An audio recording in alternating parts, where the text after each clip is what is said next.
ئەربیل ئولا وەک یەکێک لە قوتابخانەکانی با بڵێین سەر بە سەردەمی حکوومەتی یاخود پاشانشینی لە عێراقدا وەک یەکەم قوتابخانە لە 20ەکان دێتە دروستکردن.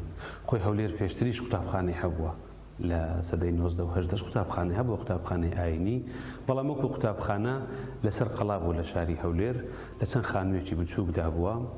بەڵام دوای ئەوەی ژمارەی دانیشتوان زیاد دەکا، دوای ئەوەی با بڵێن هەولێر دەبێتە شارێکی گەورەتر و چەند گەڕەکێک زیاد دەکا، بۆیە خەڵکی هەولێر بڕیار دەدەن کە نامەیەک بنێرن بۆ مەلیکی یەکەمی عێراق، مەلیک فەیسەڵی یەکەم، چێ نامەکە بنووسێ.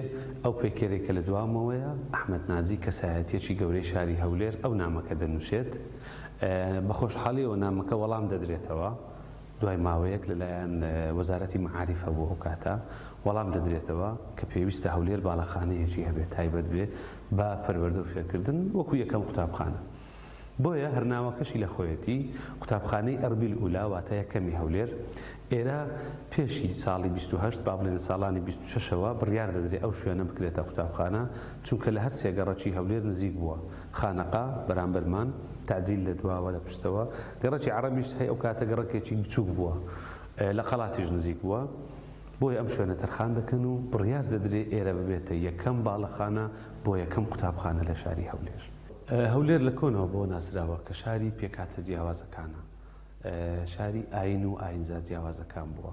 لەو سەردەما خەڵکانێکی زۆر وەکو ئێستا لە شاری هەولێر ژیاون، چ لە نەتەوەی کورد و لە نەتەوەی تورکمان و لە نەتەوەی کریستیان و تەنانەت جوولەکەکانیش ڕێژەیەکی یەکجار زۆریان هەبووە لە شاری هەولێر. عەرەبیش هەبووە لە هەولێر ئەو سەردەما وەکو ئێستا. بۆیە دەبینین ئەو پێکاتە جیاوازانەی کە لە شاری هەولێر بە تایبەت لە شاری هەولێر مەسەلەن ڕێژەی تورکمان زۆر بووە، ڕێژەی جوولەکەکان زۆر بووە، کوردی لێ بووە بە تاکید. ئەوان هەموو بەیەکەوە چوەکو لەناو گەڕەکەکان بەیەکەوە ژیاون، لەناو ئەو قوتابخانەوەیش ڕەنگدانەوەیکی یەکجار جوانی هەبووە. تۆ ئەگەر سێری دیکۆمنتەکان بکەیت دواتر یاخود لە زوومی کامێراکانتەوە کامێراکەتانەوە پیشانی بدەن، دەبینین لە پۆلێکدا قوتابیەکی کریستیان، قوتابیەکی جوولەکە، قوتابیەکی کوردی موسڵمان، قوتابیەکی عەرەبی موسڵمان، قوتابیەکی تورکمانی موسڵمان لە یەک پۆل بەیەکەوە بووینە بێ ئەوەی کەس هەست بەو جیاوازیانە بکات. ئاخر ئەوە گرینگە، تۆ ڕەنگە ئێستا لە وڵاتێکی وەکو ئەمریکا هەست بە جیاوازی خۆت بکەیت لەوێ، لە ئەوروپا هەستی پێ دەکەیت کە ئازادی زۆر فراهەمە لەوێ و زۆر بەربڵاوە، بەڵام ئەو سەردەمە لە هەولێر کەس هەستی پێ نەکردووە. مەلا عەزیز مامۆستایەکی ئاینی بووە، ئەو کاتە لەسەر قەڵات بووینە. دوای ئەوەی کە قوتابخانەکە بە فەرمی ساڵی 1928 ئەو بینایە بە فەرمی دەکرێتەوە، مامۆستا ئەحمەد ناجی زۆر ڕۆلی هەبووە، بەڵام بەڕێوەبەری قوتابخانەکە بە میلاک و بە قوتابیەوە مامۆستا مەلا عەزیز بۆ هاتوونەتە قوتابخانەیە. پاشان مامۆستا ئەحمەد ناجی و چەندین بەڕێوەبەری تری سەرکەوتوو، عەبدوڵڵا هەولێری، عەبا هەولێریان پێگوتووە کە ئەوە دیکۆمنتەکەیتی لێ دواوە.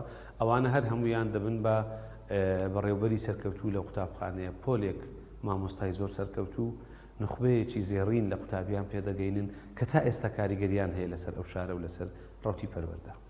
ئەربیل ئولا وەک یەکەم قوتابخانە لە 2/9 پێکاتوە، لەسەر مەساحەی 835 مەتر دووجا هاتۆتە دروستکردن، دوو با بڵێن تابقە 2/9 لە 13 پۆل پێکاتوە، لەگەڵ چەند ژوورێک بۆ مامۆستایان و بەڕێوەبەر و ئەوانە 13 پۆل بووە. لە پۆلی یەکی سەرەتایی تاوەکو 6 سەرەتایی لێرە خوێنراوە. سەرەتا تەواان دیڕاسە بە عەرەبی بووە، بە سوانەی کوردی هەر هەبووە. دواتر لە دوای ساڵانی 58 و ئەوانە دەبێتە شۆڕشی عەبدولکەریم قاسم کە دێت، خوێندن دەبێتە کوردی لەو سەردەما. بێگومان دوای 70 ساڵ، زیاتر لە 70 ساڵ کە ئێرە قوتابخانە بووە وەکو ئەربیل ئولا، دەکەوێتە ناوچەقی بازاڕ و بێنە باڵەخانەکە کۆن دەبێت بە کەلکی خوێندن نامێنێ. اینجا ماوەیەک چۆڵ دەبێت، تقریبا لە 2003 تاوەکو 2010 چۆڵ دەبێت. پاشان نووسەر و مامۆستای خانەنشینکرا و مامۆستای ئیسماعیل بەرزنجی بیرۆکەیەک دەداتە وەزارەتی پەروەردە ئەو سەردەما کە ئێرە ببێتە مۆزەخانە و ئەرشیفێکی پەروەردەیی کە تا ئێستا لە ڕۆژهەڵاتی ناوەڕاست دەگمەنە.